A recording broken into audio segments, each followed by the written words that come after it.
Yeah, we are live in full effect. We are 100% live right now. I just see a black screen though. I hope this is working. Shout out to everybody in the building. Shout out to everybody who could hear me. Yeah, we in the building right now. We in the building right now. So, what I'm gonna do is I'm gonna read the quote. I'm gonna read the quote, and this is a quote from Maggot Wade. Maggot Wade, and she said, "I genuinely think Africa will develop faster once we stop idolizing Thomas Sankara, Kwame Nkrumah, Jerry Rawlings, Patrice Lumumba, and stop falling for the Ibrahim Traore propaganda that's going on right now. One of the greatest mistakes is to judge policies and programs by their intentions rather than their results." And that's Thomas Sowell. What do you got to say about that? That's the maggot thing. You know what I'm saying? Yeah, that's Maggot Wade. Yeah, I mean, it goes back to the classic white woman in distress. I said, Negro. You know what I'm saying? So they couldn't pass the narrative with another black man with general language. So now they went to the white woman in distress. You know what I mean? But she's black. Crazy. She's black. Oh, she's black. She married to a white man though. Huh? She's a black woman. Yo, she was married to a white man. Oh, yeah, I just think for me that a black person would name their child Maggie. I don't even know if that's her birth name, bro. I'm about to look that up. That can't be her birth name, bro. Yeah. That can't. But it go back to propaganda. You know what I'm saying? They gonna be stance on propaganda. We got to control our own propaganda and our own narrative. Yeah. My friend said about propaganda that you know what I'm saying? They make you think the enemy. If your friend is, you know what I'm saying? Nah, that's crazy real. How they change the narrative, and then it is how she just the people that she gave. You know what I mean? They all freedom fighters. We can see that they freedom fighters, and she did this around African Liberation Day. So we celebrating African Day all over the world. And she came out this day. That's crazy. But you know what I noticed though, and like, you know, I know you can speak to this, you know. Every time, you know, when I talk about Garveyism, I've always met those who say Garvey was black capitalist. Garvey was black capitalist. And even some black leftists, like some communists and Marxists, usually the ones who like interracial marriage, or usually the ones who are like, you know, they don't necessarily value African traditions as much as, say, like Stalin or Lenin. They hate on Garvey. He's like, oh, he's fascist. Oh, he's a right conservative.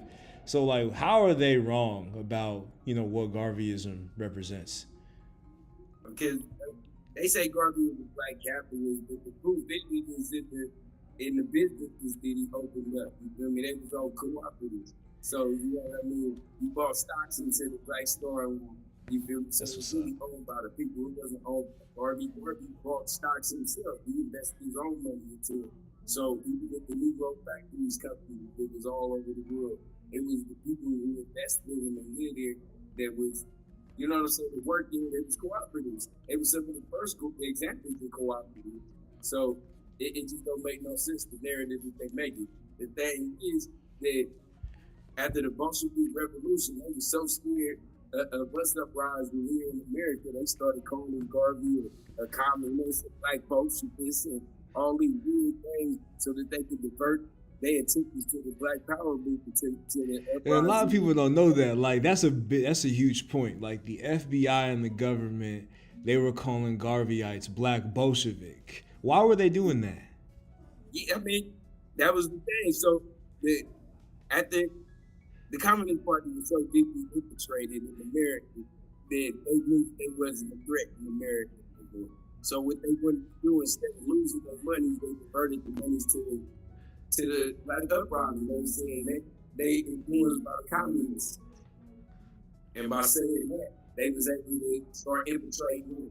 I mean, we had people like, I can't think his name right now, the African Blood Brotherhood, you know. Carlos Cook? Domingo, huh? Carlos Cooks? No, not Carlos. Continue the president of the UNIA in New York. And I think he mentored Malcolm X also. But Padmore, Cyril Briggs. Yeah, still Briggs, you know what I mean? So he edited the newspaper for a little while. Him and Garvey kept getting into it because he was trying to push the communist narrative, and that's why he ended up leaving. And they got into they had Well, can you break down the timeline? Because 1920, before 1920, all of the top so-called black socialists were aligned with Garvey, and then after 1920, they split. So can you break down that timeline? Yeah, so in 1920 was the big convention. 1919 we was building up to it, but in 1920 we had 25,000 African delegates come from all over the world to Madison Square Garden. And so these people was like acting like they supported Garvey and they knew that this would be their big chance. And at the convention, they showed they knew. You know what I'm saying? Because they tried to take over, they tried to bring Garvey out. They like he's to Jamaica, he need to go back to Jamaica. And so they tried to co-opt his the whole movement and become the leaders of the movement. And so the same thing with Briggs tried to do with the newspaper, and that's why him and Garvey kept getting into it. The African Brotherhood were communist, so-called communist party. So he was pushing that narrative, and he was a really, really light-skinned brother, and he was Brooklyn. And so the thing is, a lot of the Negro newspapers back then was being sponsored by the Communist Party. Yeah. You see what I mean? So then they gonna sponsor your newspaper, give y'all a budget, and so most of them was like slaves to the budget of the Communist Party, so they had to push that narrative. But since Garvey and UNIA was an independent black newspaper, those papers wasn't independent because they was the socialists and the Communist Party was supporting. So they had to go and you know what I mean? Yeah, I mean on the screen as first place. So but yeah, with first it was the Bureau. Then James Hooper came in, he was young, and then he started going after it and visited the Boston, the black boy. He was like, they all becoming communists, and that's how he was able to get all of the Bureau, it was like 80 different groups they had watching different people all over. You know, he collectivied them and made it to the FBI. And that's what went after Garvey, because that was the biggest threat. So black people that were socialists in 1919, when the big race riots kicked off, people that was up under 8th or Randolph was like, man, what are you doing? You making deals with the enemy. They was attacking us, you know what I mean? They went up north and started trying to live like at Detroit, Michigan, Chicago. It was race riots all over the world. And they were trying to get us to organize with these so-called unions that hated black people. It didn't make sense, and that's why people came to the UNIA and drove.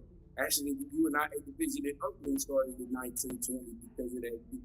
The poor man Portis left April Randolph because of that reason. It seemed that it wasn't no union, so-called union. The business owners, the establishment used us as so-called scabs. You know what I mean? So when the unions went on strike, they built housing and shipped us in to down south and offered us good paying jobs. When we came in, they burned up the houses and the taxes all over the nation. And so that caused the big split, and then we started. So, you know what I mean? People started doing Garvey. So really, the capitalists was so-called socialists, WB boys and so-called friends and Negro freedom called the Garvey to be deported, because when they started investing heavily into the UNIA, then they started losing funds. They like, oh, he's a educator. What is he doing with the money? Why are you so concerned with the money that you're willing to give?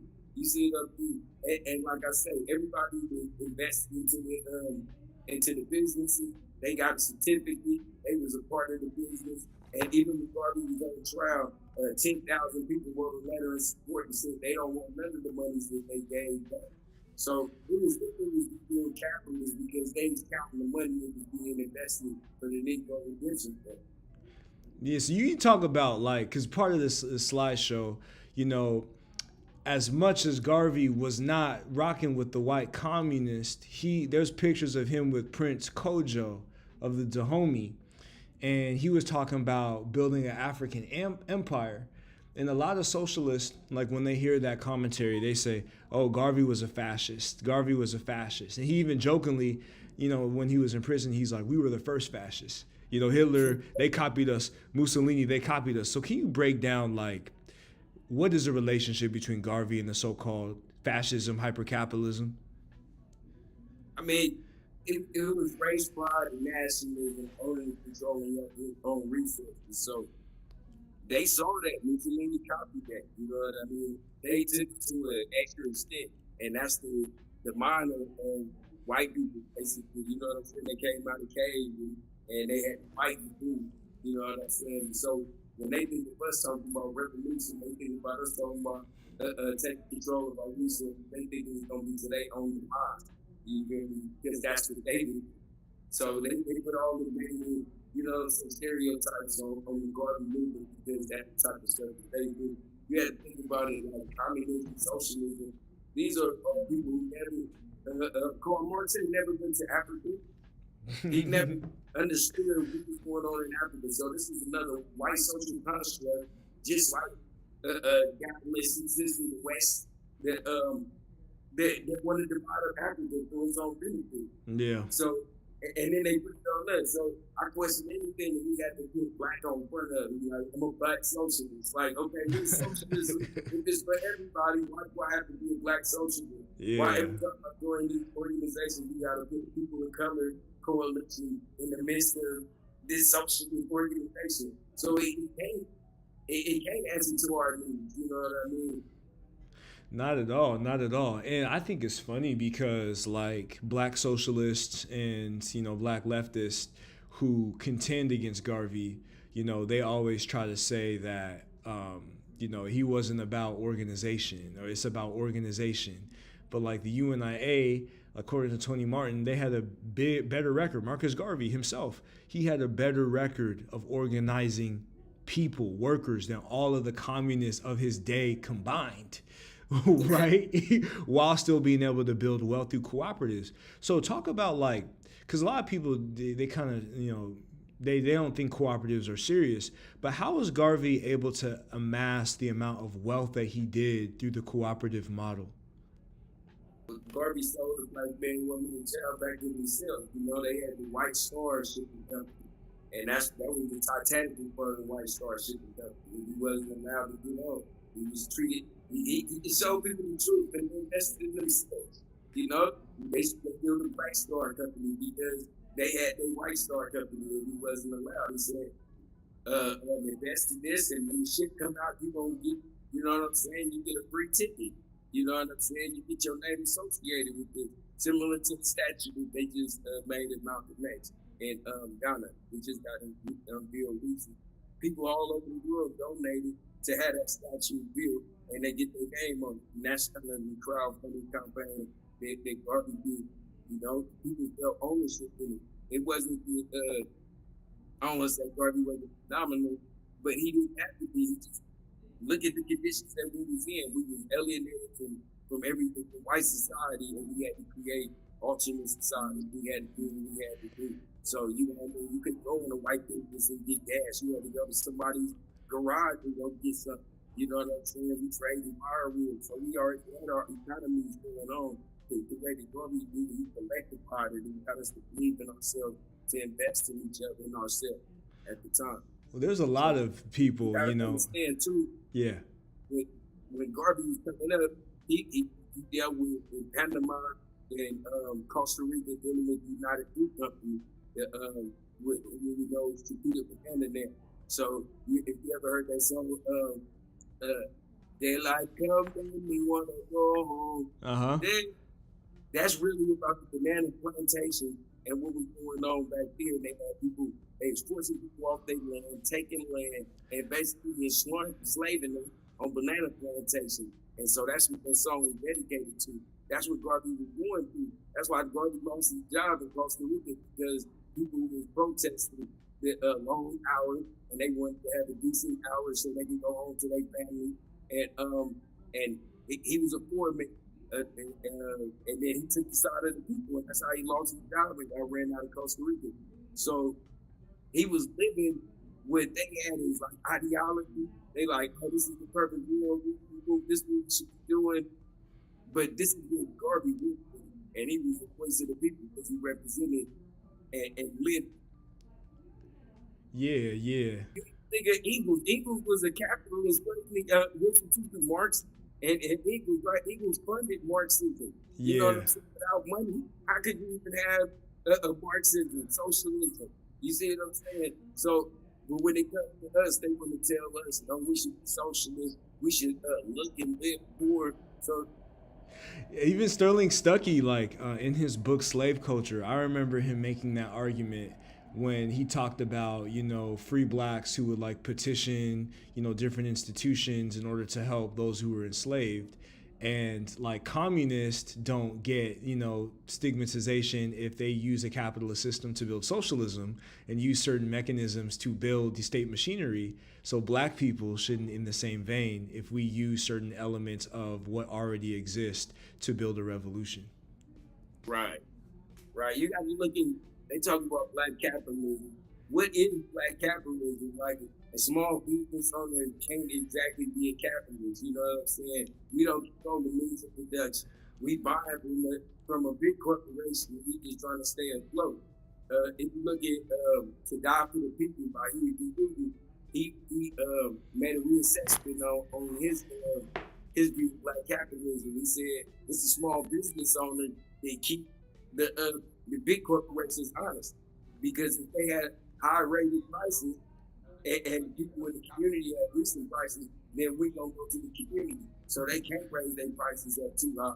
So Dr. Huey P. Newton revised that and looked at it. And you had to look at it in the 60s, you know what I mean? During the Triple P Nixon era, they invested in certain business owners that they wanted to, but not others. And so that's when so-called black capitalism got a black eye. Because, like, you know what I'm saying?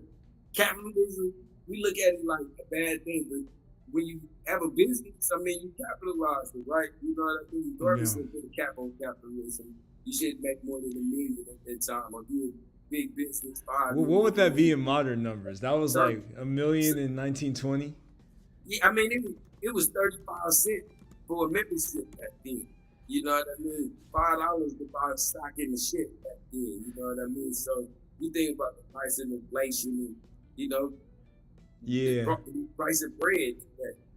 that's a lot of money. That's 15. That's 15 million. 16 million today. So 16 million for individuals, and it was like 5 million for companies. So what would that be? That'd be, I'm doing the math right now on this calculator. That'd be 75 million. So Garvey said that each person, 16 million, each company, 75 million. Cap. Yeah, on the call. Yeah, that's lit because we talk about the Black Star Line, White Star Line, and the goal, like he wanted to build a racial trust to people to invest in, and that's the biggest thing. And I want you to break that down because I've heard a lot of people, particularly ADOS, FBA type people, they say that the Black Star Line was a scam and that Pan Africanists have always scammed. But can you break down like that case and why Garvey was pardoned? Recently, like break that down. I mean, I can be a scam and they want real shit. You know what I'm saying? They take the white man narrative because Garvey book banned it for so long. And then the people who did write books on Garvey was white scholars, so people read the book Black Moses and they think that that's scholarship. Like, everybody know Moses was black. If the book say Black Moses, you should question that. You know what I'm saying? Yeah. And other books come out by people who work in colleges, so they had to put the narrative that they want. So that's why we look at Tony Martin and people like that, because you know what I'm saying. He was more independent than the rest of them. You feel me? But I lost the question. Yeah, the case, like, because I mean, Garvey was pardoned, right? And I've been hearing my whole life that it was a scam, he was a fraud. But why was he pardoned by the United States government? Like what was the fraud of the case, and like how was the Black Star Line sabotaged? Okay, so they had bought 2 different ships. So what had happened was one of the ships that they had bought, he had hired somebody, the ex-military, who worked on ships in the military to help him buy the ship. And the back dude took a side deal, and he got like 10% of what he sold the ship for. So the ship was worth a couple $1,000, let's say, and they hiked up the price. You know what I'm saying? And then sold it to Garvey, and the man get a kickback. So that's what they was doing. You know what I'm saying? It wasn't the Garvey was flipping; it was the people that he hired was working with the system. Yeah. They had another ship that he had that the ship captain put salt water into the steamship, like, you know what I'm saying, running the engine. So it was pure sabotage. Not only did he overcharge for the ships, you know what I mean? They put holes in them and stuff like that. Now the case that you're talking about, it was Garvey was out of the country. He fundraised to put the ships away. They took a picture of the ship that he was intending to buy. They had put down the down payment and thought that they was going to have the ship because they put down the down payment. The people returned the down payment and said they wasn't going to sell the ship to Garvey. And the man held on to it. When Garvey was out of the country, he got informed that this was going on. It ain't no cell phones if he didn't just get right back. As he was trying to get back into the country, the government stopped him from getting into the country. So he held up. You feel me? The customs and all that, he didn't keep it to America for a while. And so they succeeded. So that shows that it was all a setup. Because, you know what I'm saying, can't no normal people stop Garvey from getting back into the country. The man got kickbacks, you know what I'm saying, off the ship, and he held on to the money. So they said Garvey parted people through the mail because he was trying to sell the ship or fundraise for a ship that he didn't own. He thought that he paid. They paid the money, but the money was returned. You see what I'm saying? So it was all the setup, and because they didn't let Garvey get back in the country fast enough, he couldn't put a stop to the articles and the news publications that he was doing now. So when it came to the time of the court, it was just one person who said they got defrauded by the mail for $5. He come in with an open envelope with nothing in it. You feel me? And this is the evidence that they used to convict him. But when you talk about a case of fraud, you have to show that Garvey had some kind of intention to defraud people. Like, he had some kind of malice. So they never proved any malice with Garvey. Like, what would benefit? Garvey owned 200 shares in the Starship company, so he lost thousands of dollars, significant amount of money when he failed out.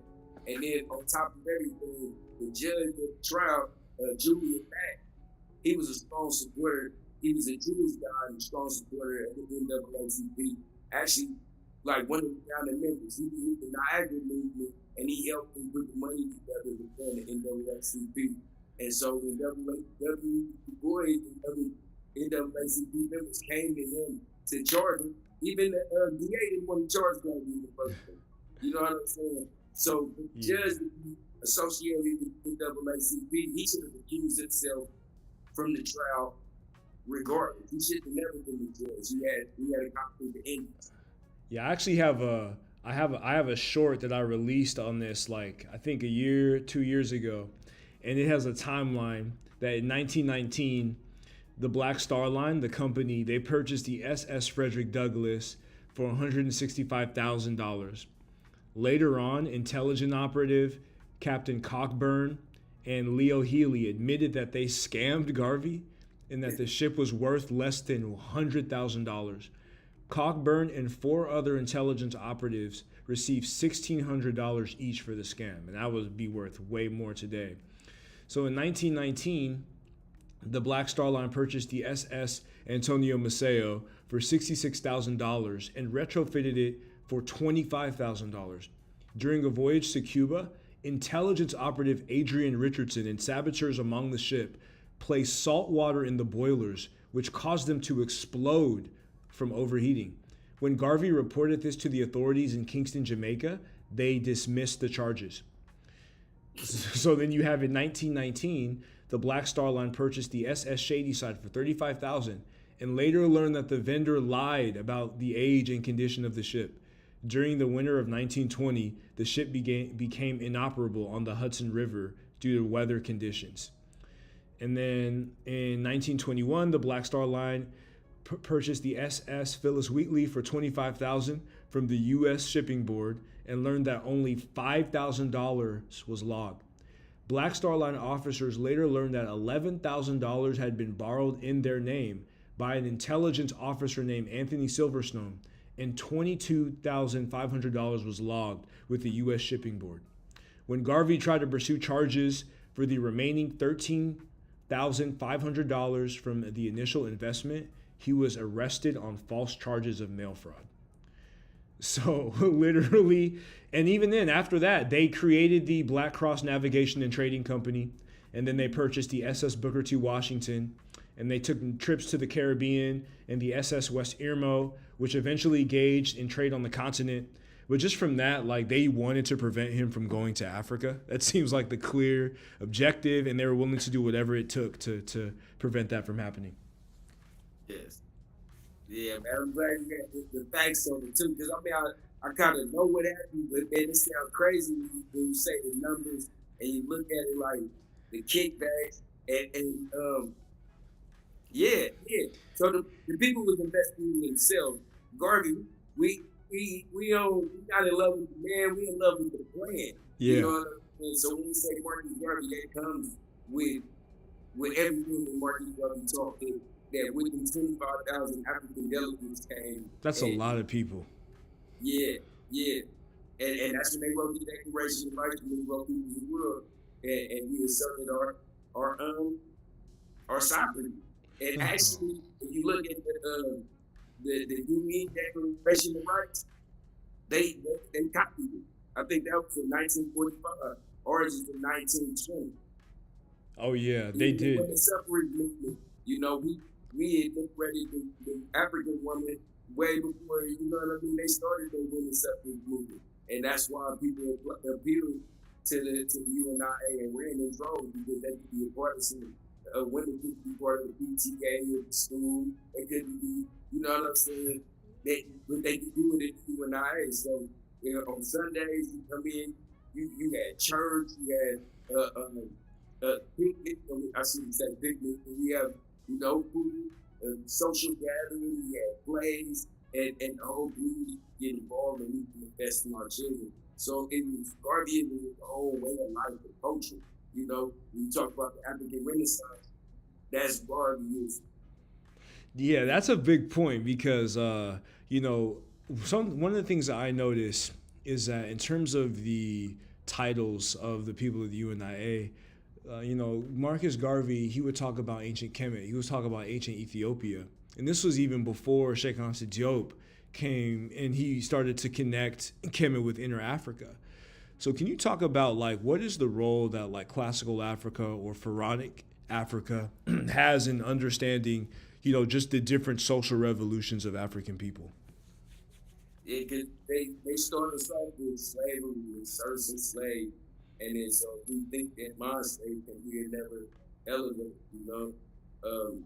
And that's what Garvey was teaching, come from ancient civilization. You know, he said, you know, our people, they live in the trees. He started like our people live in the trees. They live in the cave. You know, they was cannibals too. They practice cannibalism longer than our people did. So if we recognize your true origin, your history, your root, then you're going to be able to disrespect yourself. How did he know about the Neanderthals before we knew about it in science? Garvey was an avid reader, and so his father had a big library, and his father was a Maroon, and he had a big library. He used to sit and read with his father. And then a lot of people don't recognize that when he went to London, he was studying law, and he was arguing with people in what's in that King's Corner or King's Square out there, where they still arguing today. And he was in a library, and he was reading, so he was an avid reader. And Carter G. Woodson was a Garveyite and played a big part. So Garvey had people right next to him, and scholars, lecturers, and you know, Harlem was lit for a lot of knowledge going on. But yeah, it was about knowledge and knowledge itself. And Garvey said some stuff that we didn't even understand back then, and people just took the little part of his speech and became what they was. Look at Dr. Ben. Dr. Ben took a little bit of Garveyism and started taking people to ancient gimmick. You know what I'm saying? And so many of our scholars received something out of what he was talking that went over a lot of people's heads at that time. But, Yeah, no, that's like he was ahead of the game, and like I heard that, he would get people like Drasilia Dungy Houston, just to talk about history and just the different origins of African people. So like when I look at what he deals with when he talks about the culture of African people, where we came from, to me in my mind, I get a completely different perspective than what Karl Marx dealt with when he talked about slavery, feudalism, capitalism, that trajectory. Because my study of Garvey, it shows that he's a Coromantee of Ghana, one of the royal, ethnic groups of Ghana. So like I've always tried to interpret Garveyism as kind of like this independent African mode of production that, rose in the diasporic context. And then, we are continuing that revolution. Like when Malcolm X was saying that Africanism, the white man fears Africanism more than he fears communism. To me, he's talking about Garveyism when he said that. What do you think about that? yes, I mean, you gotta think about it like this. Garvey didn't call himself a Garvey. You know what I'm saying? So, what was it? Garvey was universal African nationalist. And that's what we practice. So when we say Garveyism, that's exactly what we do. And it's brain. You don't have to be a book, you need to be free. You don't have to be able to see that you're being exploited. All we gotta do is open our eyes. We look at Thomas and Paul, we look at Captain Ibrahim's way, and what they country suffer. You know what I mean? Look at any place in the world, oppressed people are gonna stand up sometimes. Someday they gonna recognize why they're being oppressed. And that's what's going on. We all recognize it. And when we see somebody courageous enough to stand up and speak truth to power like Marcus Garvey, we be behind them and support them. But we gotta understand, like, even Harrison is working with it. That's one of the foremost scholars in the 20th century. It was a great team. Yeah. It was a great team, so we highlight Garvey because that was a man. And there was a lot of people that was behind closed doors who didn't want to put their names out because they would lose their jobs, their prestige, their homes, they didn't want to be under attack. But Garvey said, man, I'm going to be the one. I don't mind. I'm going to fight for my people. And if they kill me, I'm going to come back in a whirlwind or a storm. And so that's why Garvey's going to be happy to say his name to keep him in the universe. Yeah, that's real, and it's kind of like when I look at Garvey and just consider the fact that most of the members of the UNIA, were the poor working class, peasant, farmer class, and in America, like we're always taught. I remember playing video games. Russia's the enemy. Russia's the enemy. Russia's the enemy. Whereas Garvey, as you said, he did not support American communists because he said that they're racist. But he gave a lot of props to Lenin and he gave a lot of props to the Bolsheviks. So how do you explain that, like being black nationalists, but being allied with like a Russia or China? And how can you square that with like the Sahelian states and what they're doing and their alliances today with BRICS with respect to the West and NATO? Yeah, I mean, Garvey led the Irish Revolution too, and he said that a good idea is no race or bound. You know what I'm saying? So people are going through stuff and they found a way to fight it. We look at that and we take, take tips from that. It's no race or class in the struggle. You know what I'm saying? We just take good example. And I believe that's what Garvey is preaching. Well, that's actually, a paraphrase of what it's supposed to. And that's what we should be doing today.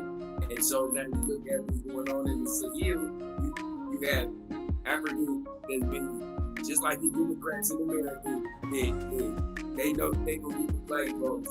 They've been doing it, they gonna get the minerals and the support from Africa. You know what I mean? And all they gonna give us is crumb.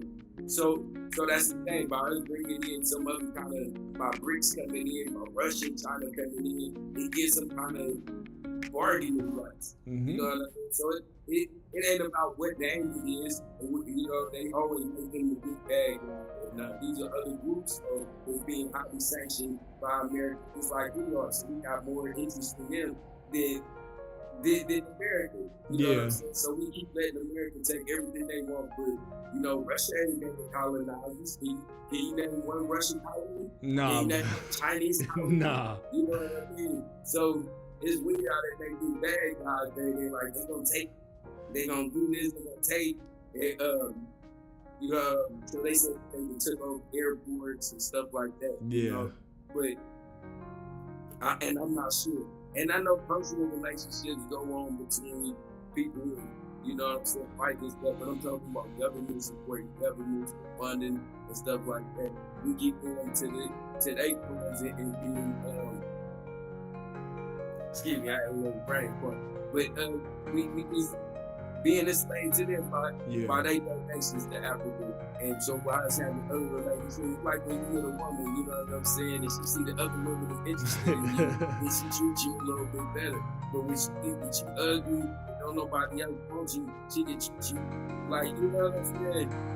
No, that's real. Going on with us about building relationships. You can see Korea, North Korea, they jumped in and send some support. Send some military support. Because we got a common enemy. Like Mao Zedong said, the enemy of my enemy is a friend of mine. My friend, and that's what we see is going on. And what's wrong with us with Africa having other relationships? And it's crazy though, because they try to say Garvey was like, oh, he's a black supremacist, he hates white people, but then he's over here giving letters to Russia and like calling for support for Ireland. So it's like all negative propaganda. Right, and that's what they have to do before they come in and attack you. They said the same thing about Mubarak and Garvey, and then they keep on hitting. We look at statements, you look at Kwame Nkrumah, and why he was out here supporting Vietnam, because we recognize the third world struggle. It's not just about us as African people. I mean, it is about us as African people, but we did in our Declaration of Rights to Negro people to the world. In the last article, it says all of these things that we go for ourselves, we want it for everybody else too. So we not just, you know what I'm saying? And that's what Garvey said. I don't have no time to be hating nobody else. I'm too busy loving white people. It's not about hate. It's about building our own resources. And so when we talk about building our own country on our own resources and alienating them, they think of it as hate. They like, oh, what are we gonna do? I've been getting this school ride for so long. You feel me? Yeah. That's what America is at. That's what the US is at. What is France gonna do? They got all the gold in their reserve. They got the most gold in their reserves in the world. But you can't find gold in France. You see what I'm saying? They don't have no nuclear, they can't drop bombs on people without the uranium from Niger. Nope. And they just cut them off. They cut off Areno from like the main French company from their resources. Yeah. And so they got these boogeyman stuff when you try to get electricity for your people. They talk about they might got weapons of mass destruction. And so we see America keep perpetuating the same ideas over and over and over again. And it's like, damn, I don't want to mess with you no more. Why do you keep on? Nobody was called for attack on America. Nobody called for war on America. All they said was this: stop exploiting our resources and let us exploit them ourselves. That's 100%. That's 100%. And he says, saying to me. So you think about all of the artifacts and stuff that stole from Benin, right? You know, they took statues, they just chopped them off at the legs and just ran off the statues and masks and stuff. And so it's been a big campaign to get the stuff back. And they telling us they should give it back to us because we're not going to be able to take care of it. That's the argument of giving back all of the artifacts that's owed to Africa. They got the splints in the nose of the Sphinx, of the so-called Sphinx. You feel me? Yeah, What- 100%. The judges, I can remember when she told us about that. You know what I'm saying? So they got all our artifacts in Europe and all of the details. We want it back, and they're like, well, y'all can't take care of them good enough. That's simply what's going on right now. We like, let us split our own research. They like, you don't know what to do with it. You gonna protect yourself. You see what I mean? Yeah. So we gotta watch out for that propaganda narrative. Bobby warned us about a long time ago. Yeah, so talking about like, you know, because I can remember different phases of like Pan-Africanism or Garveyism. Because I would say, you know, I'm a millennial, grew up, you know, 90s baby, grew up on the internet, you know, and I can remember just different streams of consciousness. And there was once a time when it was like the by the block era where black people were you know, pulling the resources together, talking about buying back the hood, talking about being economically sustainable.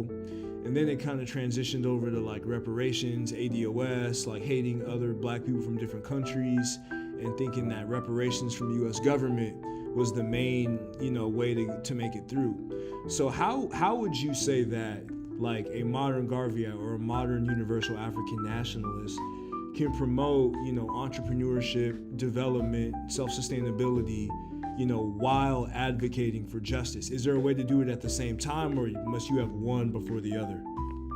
Nah, man, we should stand on all of them breaths. You know, we need all reparations, but I wouldn't hold my breath. You know, straight up. And we work with the white man. We do that, we block them for them to build the communities, to build the corporations. Every day we don't have faith in ourselves, we're going to live for ourselves. It's like the time is now, not now, we. Yeah. You know, it's about black people, our people, recognize who they used to be and step out on that. But, you know, it's more of us not permanent here no more. It's more of us going back to Ghana and Sierra Leone and places like that and waking up. I believe global black consciousness has a way, you know.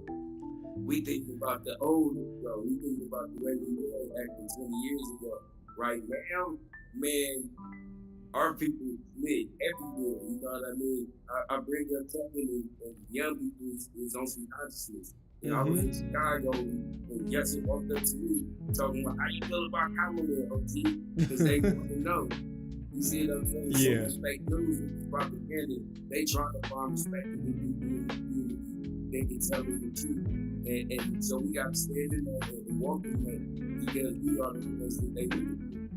100%. Yeah, like what you said about reparations. Like to me, you know, what they're doing in the Sahelian states where they just took the land back, like that's immediate reparations. Yeah.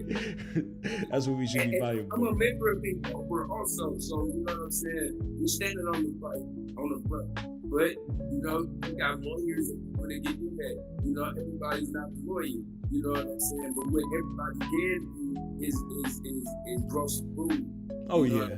Man, ain't no culture without agriculture. Facts. You see what I mean? So you got to make yourself sustainable because if you can't feed yourself, you can't fight no more. Yeah. You know, what we got to do is educate our own children so they don't grow up to be like white civilians. You know? Facts. So grassroots Garveyism is teaching on a practical level where you got, you know, practical brand Africans, you know, and we can't go change the whole world all at once. Everybody ain't gonna wake up, you know, at the same time. Straight up. So when we can't do it, when we're not strong enough, Garvey told us to infiltrate the organization and preach the principles so that we can still get our mission accomplished. So when we don't have the needs, then we can go advocate for the government, to the government, because it's our tax dollar. We're not begging for nothing. You know what I'm saying? And reparations are owed to us. You know what I'm saying? It's not about us begging, but we as black guys, we're not gonna hold our breath. Yeah. You know, we gotta recognize this in us, understand what's going on in this world, and adapt accordingly. So if you just volunteering for after school program because you know our kids get miseducated, that's Garveyism. You know what I mean? If you just going to the city council meeting seeing what's going on in your city and making them recognize you as an African voice. That's Garveyism. You know Facts. what I mean? We have to be practical about it. I know we want a revolution, and we don't have one, but it's not going to come overnight. And everybody don't have the same skill set. Use the guide that you the direction the best way that you can. That's Garveyism. So, in one of these quotes, and on the live feed, I have a quotes going about over with Garvey. Garvey's different ideologies, his different positions, and like when you did the pledge in the previous stream, and you said race first. Like I met a lot of black people who would put the dollar first, in the sense that they don't necessarily care about the community. They're just trying to make as much bread as possible to survive. Like, what would you say to those people who think that money is first, and then I can help my people once I make the money? Yeah, and they never get to the money. And when they gonna come back? We haven't seen one person who said that they actually come back here.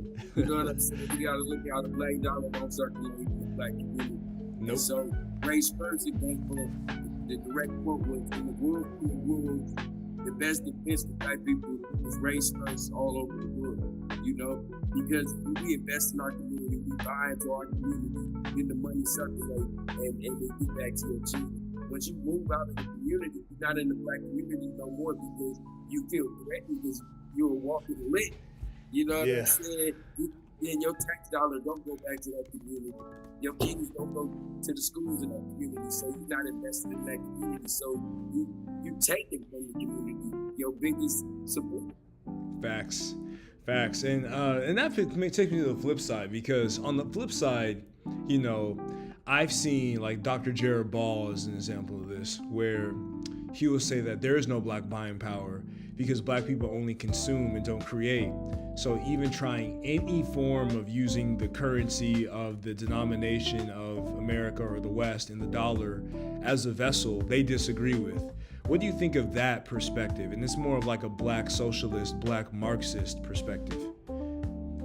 Yeah, I mean, we don't have the infrastructure, in most places. But now we got black banks and like first, I think it's First Street, but it's a black bank right now. They said we invest, then they can give a loan to businesses. They got a certain number they want to go to, but we don't want to trust the black bank. We like, oh no, it goes Fargo, and then they playing with your money and they tripling doubling it for their own interest.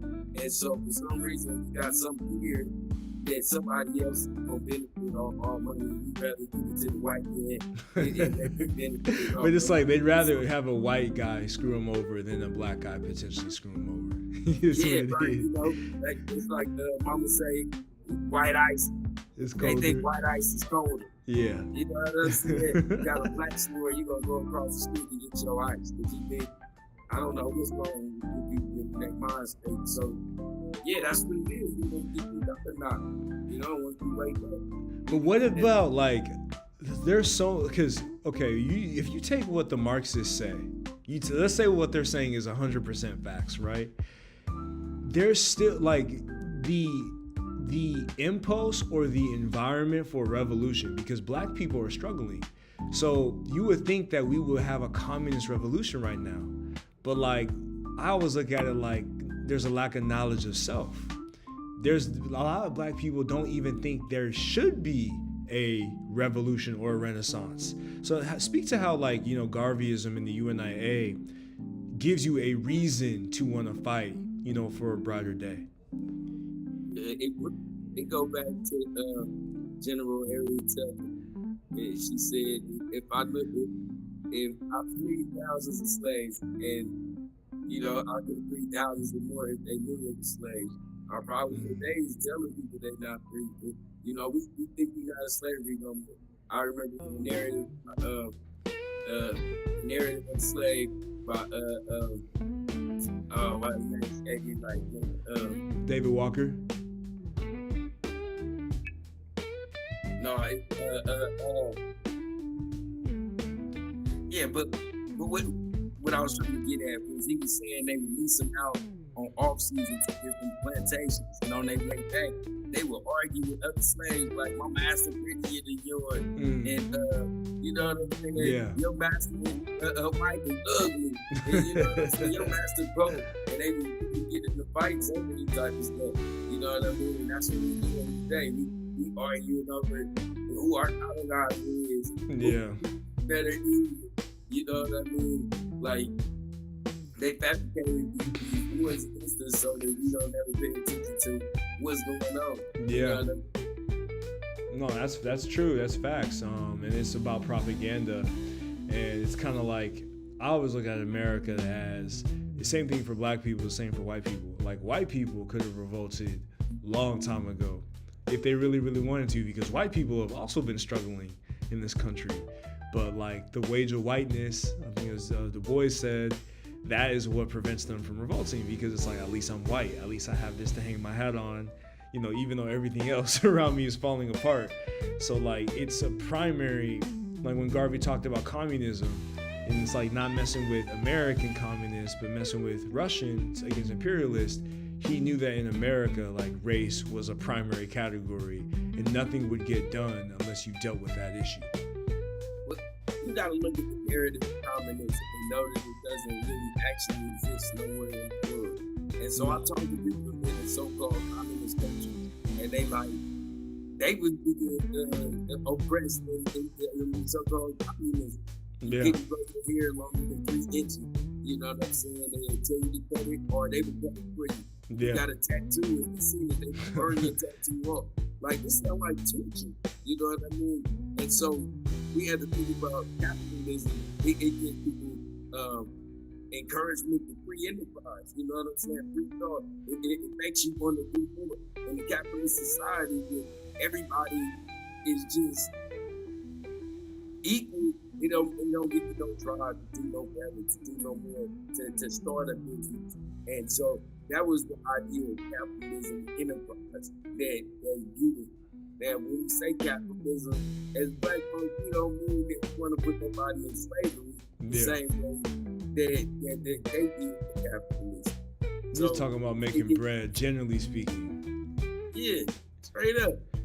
Generally speaking. So you and I and Garveyism today, they really woke up in sleep time because they alienated this out. Even when the COVID happened and everybody else had stores that they could go to. They had resources that they could go to. What did we have? We had the free line. You know what I'm saying? So it's great. We can say that we got to start having our own borders. We got to have our own stuff.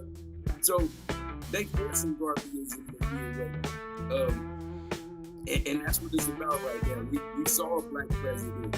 We voted for a black president. We had a black woman vice president. And we still didn't get free. Well, now it's Langley as a black man in Africa. Every reason that you said to not be a Pan-African nationalist, every reason you said not to invest in yourself, we have found that all of the reasons didn't work, and all we got left is the push for you know, self-confidence, knowledge of self, invest in self, love thyself. You know, so that's where we at right now at that pivotal point. And anybody that's still wrestling with that, they got some self-hate that they need to kill this inside of them, you know? Yeah. Oh, yeah, 100%. I work for a nigga, you know what I'm saying? Clocking in and knowing you got that so-called guaranteed money is different than, you know, going out, bending, and having that fear that maybe not today, I might not make it. But we got to step out on this thing because you got fears everywhere. You know what I mean? Because like when COVID happened, we didn't be paid. And it's going to come a day when it really kicks off and we're not going to be prepared. And more people start to see that. Even in Africa, people like, you know, like certain countries, people say we can't revolt against the president or France will kill us. And then, you know, you have the Sahelian states who actually did it. And now they're doing pretty well, like relatively speaking. So you can't predict the future. You just have to trust God, the God inside of us, and keep moving forward. Because I guarantee, like, whatever happens, you know, 50 years from now, 100 years from now, if the revolution is still, you know, continuing and still processing forward, they're going to look back at us as like the forerunners for their movement. Because capitalism to me, like, is dying. We're getting into a feudalist society, a techno AI feudalist society, and then people are really gonna be like, okay, Garvey was like 300 years ahead of his time with the stuff that he was dropping, because without knowledge of self and confidence and self-reliance, literally we will be in slavery, literally. Is they get you with psychological warfare first, you know what I mean? It's like when you tie an elephant to a tree in the jail, you know, and that's what they did to us. The elephant get way bigger than the tree, but he never moved because he's psychologically brainwashed, and that's what they did to us. So now we waking to sleep and dying, like, you know what I'm saying, and giving people the power and the right to exist. You know, and that's the first one. Then after you get that done and you recognize yourself as an African, then we can put our money together and we can build some infrastructure. Because we got black businessmen, we got black millionaires, we got black people in every position that we need to build our black government. But we just don't have the unity and continuity. So that's what we fight for, people that know themselves and come back to that. It's a lot of people that are Garveyites and they don't even know the name for it. They just know that the race first. Yeah. And it's about us. You know what I'm saying? And I was in Hawaii one time, you know, and it was none of us here. I see some people that was black, they were my best friends, like, you know what I'm saying? So we have a code. We have a code. This is a serious code. But we just gotta act on it. And it's happening more and more so because they attacking us, you know what I'm saying? They're pushing the race narrative right now. But our people are waking. You heard about the brother that they killed his son and he was ran over a police. Like, you know what I'm saying?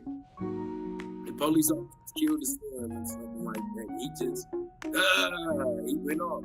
So our people like not taking it no more. We see justice not be done. We beg for justice, and now we take it. You taking it, yeah. And I mean, even today, you know, when Trump brought in those white Boers from South Africa, and then he was claiming that it was white genocide.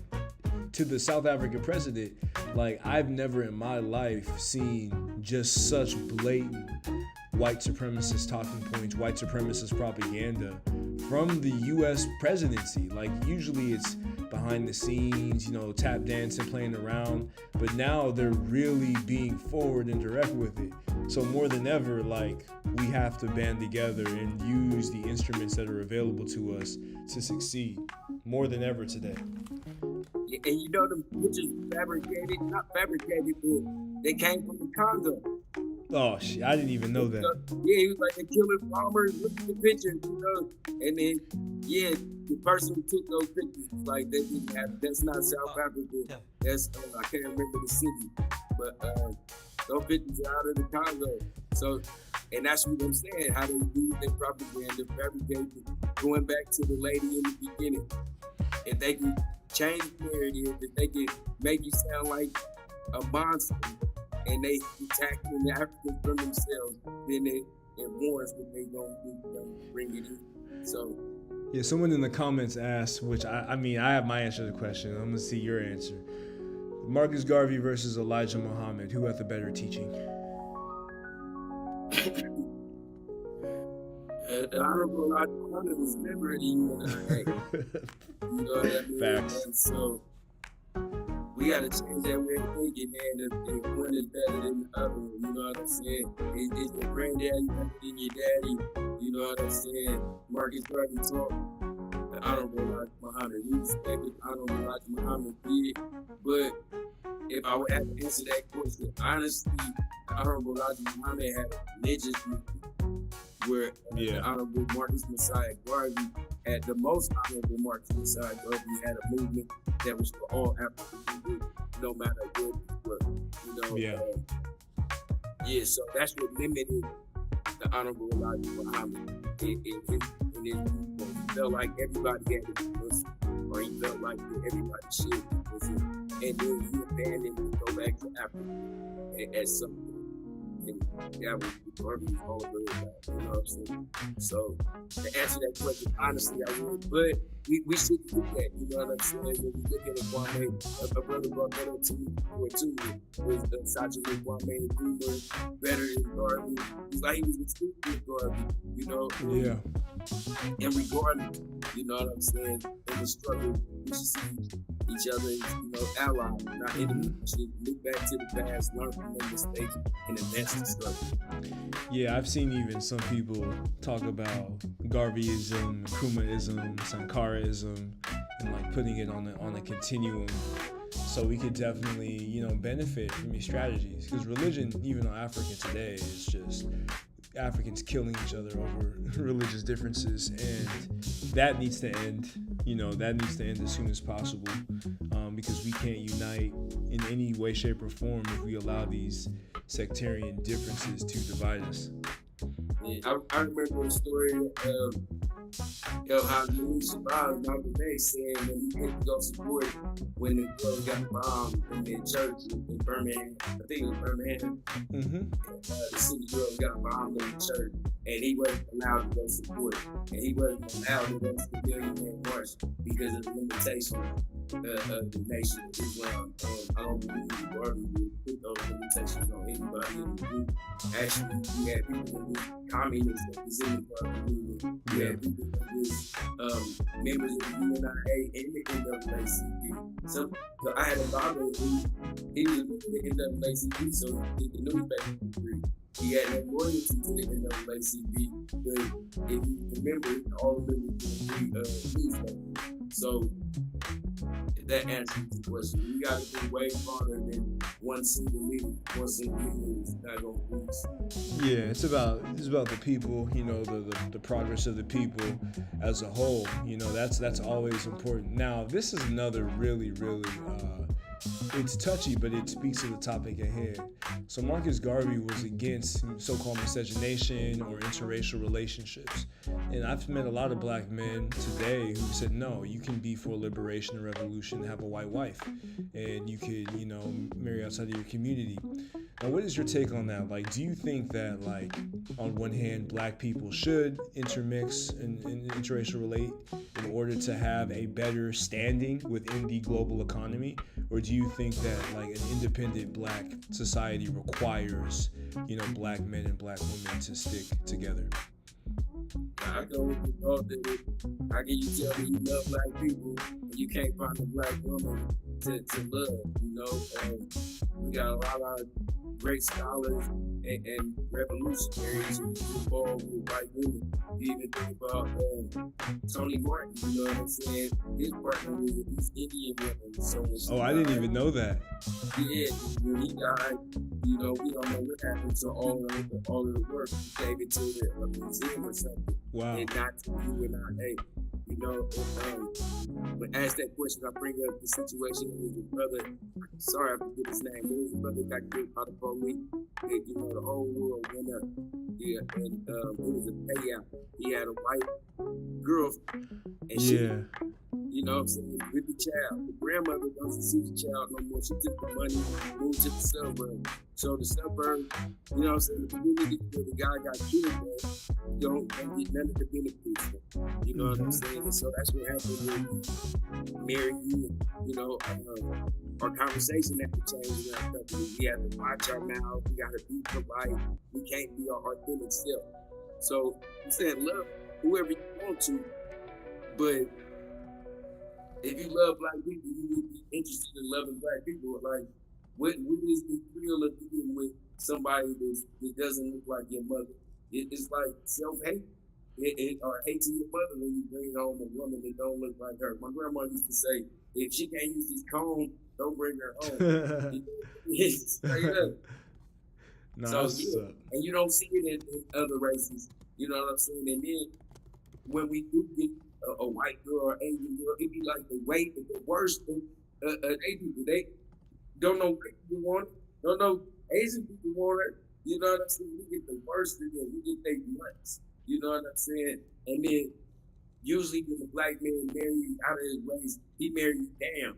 You know what I'm saying? So when he dies, that money don't go back into the community that he struggled into. It goes to that white woman or whatever she is, because she was a poor white woman. You know what I'm saying? It's not like they're equal. We usually marry down when we marry outside of already. So it's economically goes against what we need. It's not about love at that point, because that's how we don't build generation. Do you think that a lot of the leaders, the African independence leaders, like the Surets Kamas, the Agostinho Netos of the world, look, even Frantz Fanon, was it the Marxism that led them to like loving white women, or like why do you think so many of them had white wives? It was white women that made them go to Marxism. They wanted to be Garveyism. You know what I mean? And they was like, hey, you know what? They're not gonna accept us here, so we'll go to this other party, this little white party. We had to when Amy Johnson went to London to visit, she seen that problem in the UNIA in London. They had to make a totally separate auxiliary for the white wives to have meetings because they couldn't come into the That's UNIA. crazy. I didn't even know that. Yes, yeah. And then, you know, some of us believe, like, you know, the white man's pride, you know, because touching or looking at a white woman would have got you killed back in the day. So they like it now. You know, they think it's the ultimate revolution in some people's minds. Like, yeah, this. I heard a brother say, "This is my reparations. I'm getting my reparations back on the white woman." Yeah, and, you know what I'm saying? It's self-hate, and we deeply interested. yeah, and it, because you're right. You know, wealthy white people generally want their children to marry other white people. And it doesn't make sense to say that you're marrying up when you're not even getting into the wealth of the white community.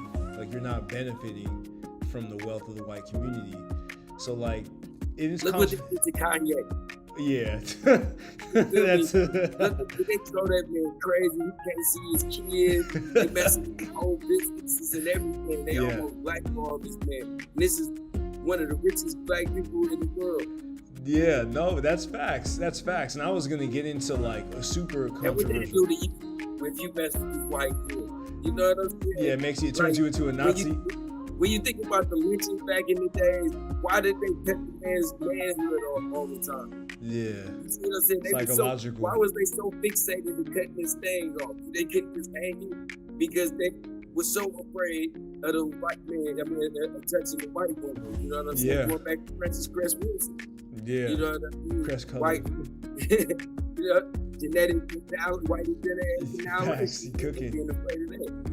Nah, you're cooking. And I was gonna segue into the sons, cause you know, one of them married a white woman, the other one married a black woman, and the one who married a white woman, Julius, wasn't like, I've seen him before come up to the events, but he wasn't like, he became like an eye doctor or eye surgeon. He wasn't really about continuing the UNIA, versus the other son, the third, or some people call him Dr. Marcus Garvey Jr. He did dedicate himself to universal African nationalism. So why do you think like Julius took that path when his father was like such a legendary, you know, black leader? It's questionable. He didn't know his father well. He was really little. You know what I'm saying? And then he was really little when they left London and went back to Jamaica. So after Garvey got deported, it was hard for him to get a stance in Jamaica. He started a political party, and he got a couple people ran, but he needed to be, you know, on the global stage. If he could get back to America, London was the place for him. Marcus was sick and couldn't deal with the cold, and so Amy Johnson wanted to bring him back to Jamaica, but Garvey was dedicated to the work, and that's why they left. So the narrative that they got over the children, like, Daddy didn't care enough to come back to Jamaica with us. You know what I'm saying? Yeah. You know, being a child, you get those things confused in your head and whatnot, because Garvey stayed in London dedicated to the work after she left and went back. So, and then you had what you call it, the Pan-African curse. Yeah. You know, a lot of our children, you know, fall in love with somebody else. They be so stern on not mixing. It's like He is like the ultimate defiance against your parents. You know what I'm saying? He tell you it's like smoking. He tell you if you don't smoke, it's gonna kill you, and they gonna smoke it anyway. You know? Yeah. And so sometimes in our children's mind, they want to find that good white person. Because one of them is good, you know, and they want to hold on to that good white person and love them because they want to prove that we wrong somehow. And you know, all children want to defy their parents in some ways, and I believe that might be what he did. And then the thing too, you know, in this profession, that limit who can really, like, you know, talk to who's in the medical school. It's like, you know, the conversation with the average people don't really intrigue him. So, you know, you can have that situation sometimes because there's not enough black women in medical school. Yeah. And you know what I'm saying? And sometimes they sick of them. It's like basketball camp. You know, a lot of these basketball stars, they built the doors for the white women so that they can keep them in control. Yeah, and I always looked at it like, because you had an interesting perspective. I didn't know that about, you know, the white delegation at the Pan-African Congress in Manchester 45, but I always looked at it like they were educated in Russia and like Georgia and like the countries where they were educated with, a lot of these socialist countries, like there wasn't black women in Ukraine in like 1940s, you know what I'm saying? Like there wasn't black women in any of these countries. So it kind of made sense, but then it spoke to, like, if we have to go to Russia and these different socialist countries to get training, then it's going to be like assimilation is a default setting, if that makes sense. So Neto getting a wife from the country that he went to school with, you know, like it kind of makes sense, and it kind of speaks to us needing to build revolutionary thought indigenously in our own homeland. Yeah. And that was one of the things when Sergeant Kwame Nkrumah did mistakes too. You know, he married an Egyptian sister. Now, do you consider cops? Because some of them have called themselves black. I've seen some of them call themselves black. What do you think about cop people? Yeah, I mean, I would argue they have some African ancestry there. You know what I mean? But to the average black African woman, that's what they lost faith in. And that was part of the reason why they lost faith in Kwame Nkrumah. Why would you bring this Arab woman in here and marry an Arab woman? You know what I'm saying? Yeah. And you got all these beautiful black women. Take 5, 6 of them. You know, whoever you like. They would have been happy with that, but he wanted to build an alliance with the Muslim world, and he thought politically, because he didn't even know that woman. You know what I'm saying? She spoke a whole different language. They didn't even communicate. It was a political marriage. He did it for political reasons. And so sometimes we do marriage get involved for political reasons. But that was a big mistake. That made dark-skinned black folks lose their confidence in him. You know what I'm saying? Yeah. Like, you think about the Mandela situation. We have a Winnie. That's what we all need to know, like that black Winnie Mandela. You know what I'm saying? Even Akhenaten, he wasn't even in power for that long. You know what I'm saying? When he died. And then Nefertiti took on. So everything we know about Akhenaten was really her work. Yeah, we have to recognize that in power in the black woman, or else we'll never get back to our true legacy and who we're supposed to be. We keep looking at white supremacy through white people's eyes. You know, like even with the equal sign. The equal sign is 2 lines. One is above the other one. One is submissive to the other one. The equal is 2 lines, just like the parallel. That's what the equal look like. But they make it equal like this. One is always submissive to the other. It's all an illusion. You know what I mean? So while we so busy oppressing the black woman, you feel me? You can't never get free because she going through it too. Thomas Sankara got an amazing book. I was just looking on my table for it because I was telling a friend about the emancipation, liberation of African women. And so that's what we got to be at with it. And so that's the war right there. We so deeply entrenched, want to be like the white man. Yeah, black women, shut up and be like the white woman. Like, you know what I'm saying? But that's another topic. You're getting into another topic. When we talk about social revolutions, right? I've heard this a lot in the sense that the European, they came from like Yamnaya, Proto-Indo-European culture. They didn't have a word in their proto-language for mother. They didn't give their women a burial. So they had a really oppressive, and they beat up their women. They burned them. But they were able to build like a dominant hierarchy. And a lot of men, black men, I've heard say, because Africa respected black women, Africa was weak and able to be taken over by more patriarchal cultures. What is your take on that? I mean, we had to look at the examples of the women that Naomi. We had to look at the examples of the Candace Queens, and we had to look at the y'all center wives who said that you men don't want to fight, that y'all watch the children while we go to war. Like, that's crazy. You know, look at their society, they bury their children alive, especially little girls. And you know, that's how they do that with little girls more, because they was a burden for them. To us, it was a blessing. It's like you had so many girls, you guaranteed to go to heaven. You know, we invented polygamy to deal with too many children. They just killed them. You know what I mean? And so we have humane ways of dealing with it. You even think about what happened in Spain. You know, it was the black women who bagged that up. The black women were archers. You know what I'm saying? So they had resistance in the war. You know what I'm saying? So they had jump off the arrow before we would go in. So everybody had a position in their court. And when you organize without having a woman playing a position in the court, there's no balance. You know, I was people in my eye. You know what I'm saying? If you look at the ancient story about the creation, it comes from the European tradition. It had 5 gods or whatnot, and they was charged to put the world together. One was a woman. They kept capping on her. Why she here? What she doing? And they spread the earth together and put it together, and then she got mad and left. You know, she was like, she decided not to do that. Everything started drying up, you know, and going to rock. And then so the God of the story came back and like, what happened to the woman I sent with you? And then, you know, the story goes that they found her, apologized to her. She was the sweet water of the world. Without her, nothing would live. Mm-hmm. While they thought they had power building trees and establishments. And so that's why we say women are the water of the revolution. You know what I'm saying? Without the woman with checks and balances, then the world goes crazy, you know what I'm saying? A man be like, I'm gonna change the world. I'm gonna be like, when is the world gonna be changed? You know, what is it gonna look like? And so a lot of men, well, some men don't want that accountability.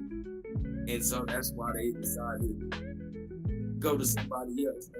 You know what I mean? Because you can gaslight the African woman and say, hey, this ain't how women should act in my house. You know what I'm saying? The African woman, like, you can't tell me how to do me.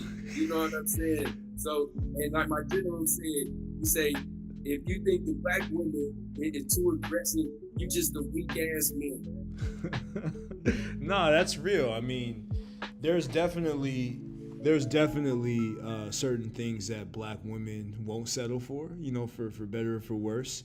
And, you know, there's a lot of people who have different ideologies with respect to like how we got here and, you know, what is the purpose of men and women. And when I look at Garveyism, where he made women like, or he mandated that each organization had to have a woman head, I see that as really similar as the cultures and civilizations that you see in pre-colonial Africa. So, you know, it's something that we have to take understanding to, and it's like the fact that we're not the same. We don't have the same history or historical trajectory as the West. We have our own African cultural values that are reflected within our society and civilization. And it doesn't mean that we can't have correction, because, you know, black men and black women, you know, both deserve correction and accountability. But in the sense of like revolution, I think that for men, you know, we have a responsibility in order to like continue to build the force and like continue to establish masculine leadership in boundary conditions, so that, you know, our children in the future generation, you know, can walk on that narrow path, you know, to victory. And I see this comment here. It says, I like Marxism. I wasn't introduced to it from white women. Wild. I'm a libertarian, socialist, anarcho-communist. My fiance is not a white woman, but I'm mixed race, so maybe we're different. No, And it was a lot of great Marxists, you know what I'm saying? Mary Baraka was the Marxist, you know what I'm saying? I knew him personally, I love him and admire him, and he was Black Power, you know. We can't get too caught up in all of the names and whatnot, man. We want liberation. But in a sense, people get too caught up in so-called Marxism to love and evaluate African culture. So you don't want to be robots, and that's my problem with so-called Marxism. You know what I'm saying? We're robots. Even if you look at the Black community, most of us believe in God. You know what I'm saying? Yeah. It's a Marxism and communism. They like anti-religion, anti-establishment. It's more anarchy. And we need structure. We try to develop structure in our communities and govern our own communities. We want to be governed by our own needs and our own thoughts and not some foreign concept of what we should be doing. We had some way before Marxism was in place, and we need to put back in place. We look at the 42 negative confessions of my aunt, you know what I mean? That go way more powerful than with Lenin or Stalin or any and people like him just because he did a scientific evaluation of capitalism. But like John Henry Clark, he actually said too. He said, "Don't call me a Marxist" or something like that. He said, "By the time I say this, I'll evolve from this thought too." Yeah. So why do the people who call themselves Marxists limit themselves to what he said at the time? And he said that I'll evolve. We're supposed to be constantly making reflections and advancing stuff. Facts. Like scientific, they can call it scientific socialism. And there was a brother by the name of Shakara. He talked about scientific Garveyism, and I was like, yeah, that sounds like my speed. You know what I'm saying? That's my brother. Oh, really? Yeah, that's our division out there. Oh, that's what's up. Yeah, he's real. No, that's what's up. He had this. His dad was part of an organization. I can't remember what it was called, but like Al Qaeda Way. Yeah, I gotta get him on. Like he's a real good dude. And man, I lost my train of thought. I was about to say something. Oh yeah, I was gonna say Marxism. There are certain things that Marx said, especially about capitalism, that Garvey also said. So we're not saying that like 100% of everything within Marxism is incorrect. Or we're saying that from its foundation is European. And this foundation, like Marx thought that Africa was primitive communalism, when Africa had more complex democracies than like anything that ever came out of the West.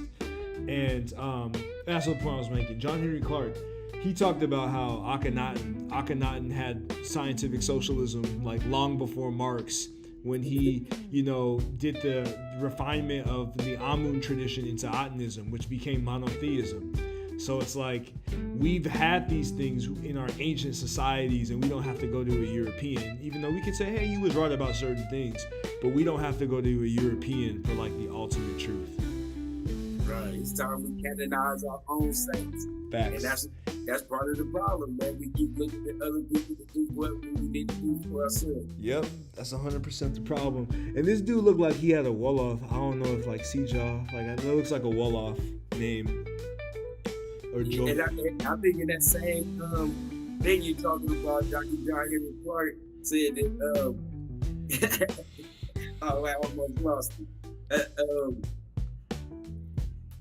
About socialism?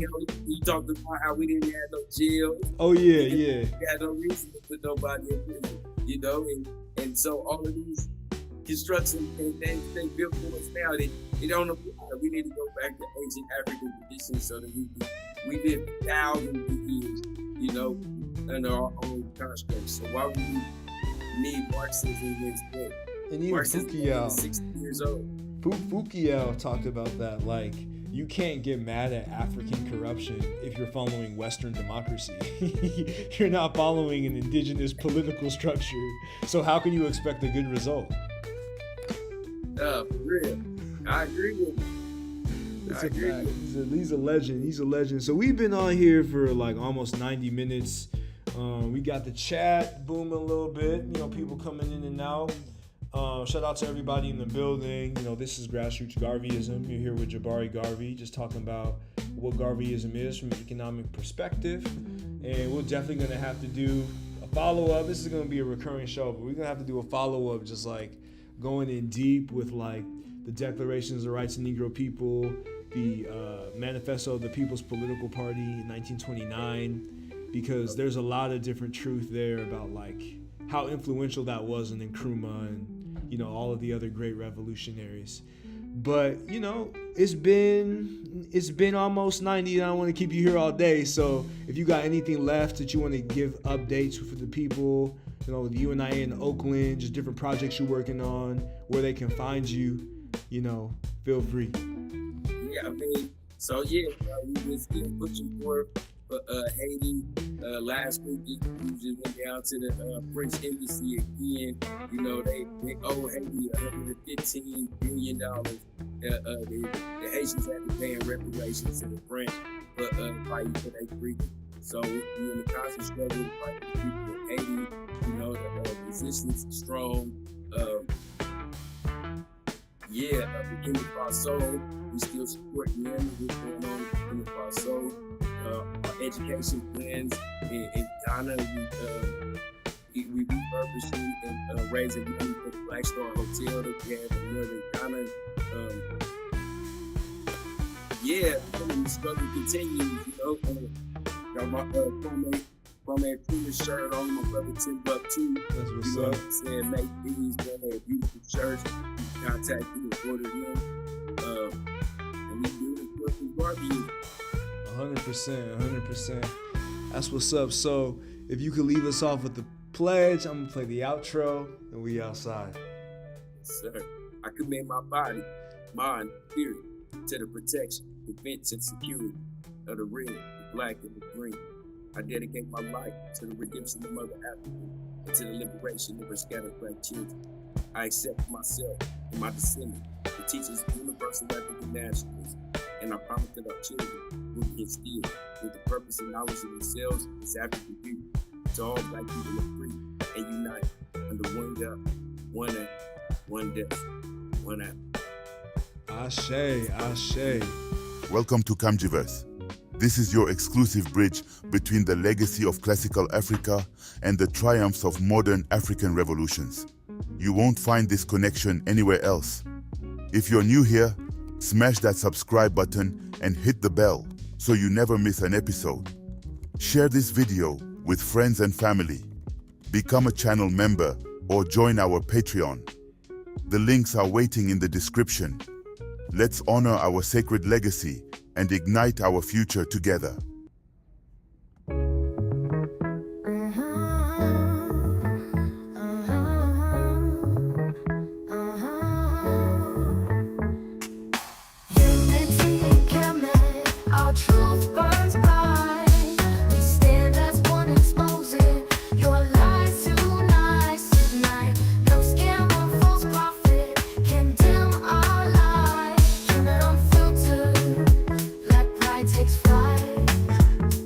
Shut up, you dumb, you sound like a coon. Get out, stay clear of this room. We proud, we black, rich, and forever stay paid. They lies and killing spray from the soil they mislay.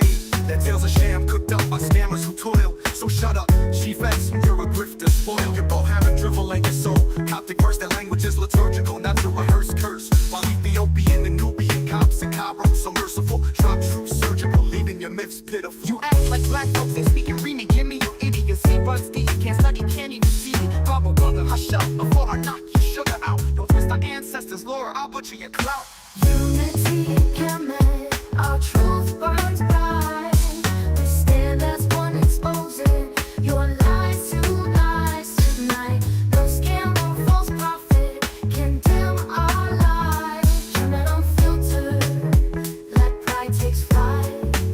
You claim you came from Baltimore, just more trash on display. I bet the faithful flock was up, dusting your ass away. Into that bad orange cat, you're dumber than a box of rocks. Pushing assimilation as politics that shock like cheating mock. We spot you for a mile, your act just isn't slick. This is real knowledge, not your kuna logical scholarship. If you scared, you should be watching as I spit. God's flame, no bars, no game. You're done when I put you to shame. When your twisted lies crumble and your fake talk fades, our united voice echoes, truth never degrades. From the ashes of deceit, our spirit invades. In Kemet's name, your false crown forever cascades. Rosie aka Amir, the scam's a total disgrace. Spitting a whip on one jargon at a crooked scheme and pace. You twist words, confused, try to carve up a space. A fraud, your fake gospel body begin with no base. You try to fool slow raps with your bogus empty guys, but your clumsy act crumbles under truth's piercing eyes. Kemet stands united, no room for your deceitful art. Step aside, false prophet, your lies won't break a heart. Unity in Kemet, our truth burns bright. We stand as one, exposing your lies to lies tonight. No scam or false prophet can dim our light. Kemet unfiltered, let pride take flight.